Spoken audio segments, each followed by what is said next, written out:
இப்போ என்ன, ப்ரொடியூசர்ஸ் நிறைய பேரை மீட் பண்ணியாச்சு. எல்லாருமே ஒரே ஒரு கேள்வி மட்டும் கேட்டுட்டே இருக்காங்க. புருஷோத்தம் கதை செம்மையாக இருக்கு, யூனிக்காக இருக்கு, நீ படிச்சிருக்க, நீ அவ்வளோ பெரிய இடத்துல வேலை செஞ்சிருக்க, எல்லாமே ஓகேப்பா, ஆனால் உன்னால் எடுக்க முடியுமா? அவங்க கேட்டது தப்பே இல்லை, தப்பே இல்லை. ஏன்னா நம்மளை நம்பி இன்வெஸ்ட் பண்ணுறாங்க.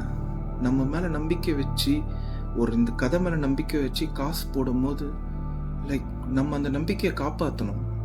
ஸோ அவங்க கேட்குறதுல 0.1% கூட தப்பே இல்லை. ஸோ அதனால த நெக்ஸ்ட் ஸ்டெப் இஸ்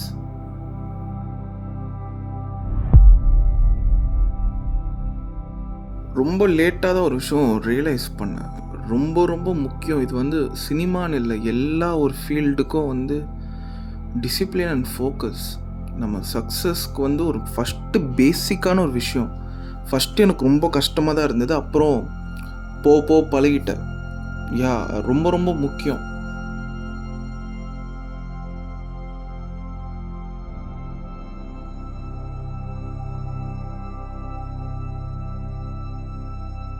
நிறைய ஒர்க் இருக்குது, ஸ்கிரிப்டில் உட்காரணும். பட் ஸ்டில் கொஞ்ச நேரம் தள்ளி போடலாமே.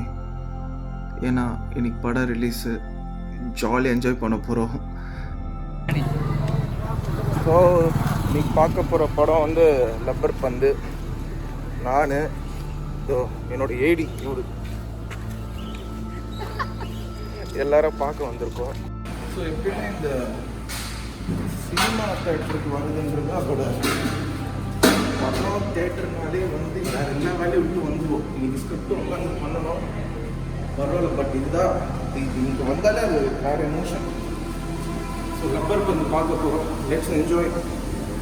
ரிவ்யூ அதெல்லாம் கிடையாது, போகிறோமா ஸ்க்ரீனில் படம் என்ஜாய் பண்ணுறோம். அதே மாதிரி இந்த தேட்டரில் என் படம் ரிலீஸ் ஆகுது. நிறைய படம் ரிலீஸ் பண்ணோம் எங்க.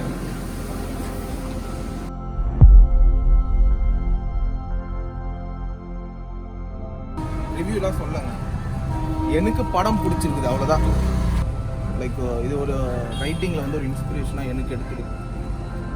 So thank you for this movie. எனக்கு பிடிச்சிருக்கு ரொம்ப. படம் பார்த்துட்டு வந்தாச்சு, அடுத்த நம்மளோட வேலையை பார்க்கலாம். நம்ம படமும் வரணும்ல. ஷார்ட் ஃபிலிம் ஸ்கிரிப்ட் நியர்லி ஒரு 15-20 டேஸாக போயிட்டு இருக்கு. So climax already 4th draft இன்னும் போவோம். ஸோ என்ன ரொம்ப முக்கியமான விஷயம்னா டக்குன்னு கதை வந்துருச்சு, டப்புன்னு எழுதிட்டு அப்படிலாம் போக முடியாது. From the beginning to end ஃபுல்லாக க்ளீனாக சீன் பை சீன் கரெக்டாக இருக்கணும். செட்டில் போயிட்டு அங்கே போய் சீனை மாற்றுறது அப்படிலாம் இருக்கவே கூடாது. எவ்வளோ டைம் வேணாலும் எடுத்துக்கலாம் எழுதுறதுக்கு, பட் அங்கே போய் நம்ம காமெடி பண்ணக்கூடாது, ஆர்வக்குள்ளதாக இருக்கக்கூடாது. ஸோ அதுதான், எவ்வளோ டைம் வேணாலும் ஆகட்டும், ஸ்கிரிப்டை ஃபஸ்ட்டு லாக் பண்ணிவிட்டு அடுத்த ஸ்டெப் அதுக்கப்புறமா தான். வந்துடும் இந்த கிளைமேக்ஸு அப்படியே போட்டு ஒன்று பண்ணுது ஒரு 4-5 நாளாக. இப்போ டிராஃப்ட் 4ல் இருக்குது, இன்னும் போவோம். பட் ஆனால் ரொம்ப முக்கியமான ஒரு கிளைமேக்ஸ். என் மாஸ்டர் எப்பயுமே எனக்கு சொல்லுவார், படத்தோட பிகினிங் மிட்டு எண்டு ரொம்ப ரொம்ப முக்கியம், நீ ஆடியன்ஸ் இந்த இடத்துல உட்கார வைக்கணும்னு சொல்லுவார். படத்தோட இன்ட்ரோ, அந்த இன்ட்ரோவல் சீன் அப்போது, அதுக்கப்புறமா கிளைமேக்ஸ் அப்போது. ஸோ டைம் வந்துடும் கிட்ட வந்துட்டோம்.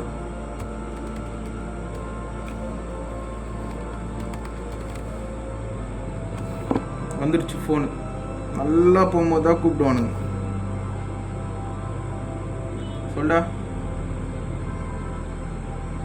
Okay done.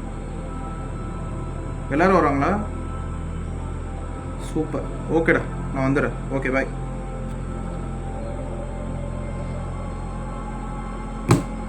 சில ஒரு ஸ்ட்ரெஸ் இதெல்லாம் போகிறதுக்கு ஒரே ஒரு விஷயம் தான் என்னை பொறுத்த வரைக்கும் எனக்கு ஹெல்ப் பண்ணுறது என்னன்னா கிரிக்கெட். ஸோ இதான் என்னோடய அப்பார்ட்மெண்ட் ஃப்ரெண்ட்ஸ். மைண்டுக்கு ஒரு ரிலாக்ஸ் வேணும், கொஞ்சம் ஜாலியாக இருக்கணும், டென்ஷன் ஃப்ரீனா இங்கே எங்களோட என்ஜாய் பண்ணிட்டு ஜாலியாக. ஸோ இப்போ எல்லாருமே கிரிக்கெட் ஆட ரெடி ஆகிட்டு இருக்கோம். ஸோ போயிட்டு என்ஜாய் பண்ணிட்டு லெட்ஸ் ஹேவ் ஃபன். ஒரு 3 ரனில் தோற்றுட்டோங்க. 3 ரனில் தோற்றுட்டோம். பட் ஸ்டில் ஓகே, கொஞ்சம் லைட்டாக அங்கங்கே அப்படியே என்னடான்னு இருந்தது. But at the end of the day இது மாதிரி ஒரு டீ ஷாப்பில் உட்காந்துட்டு ஜாலியாக பேசிட்டு positive all the day positive. என்ன ஆனாலும் பாசிட்டிவிட்டியாக போகணும். டன், அவ்வளோதாங்க. ஜாலியாக இருக்கணும், பாசிட்டிவாக இருக்கணும், சந்தோஷமாக இருக்கணும். தேங்க்யூ, பாய்.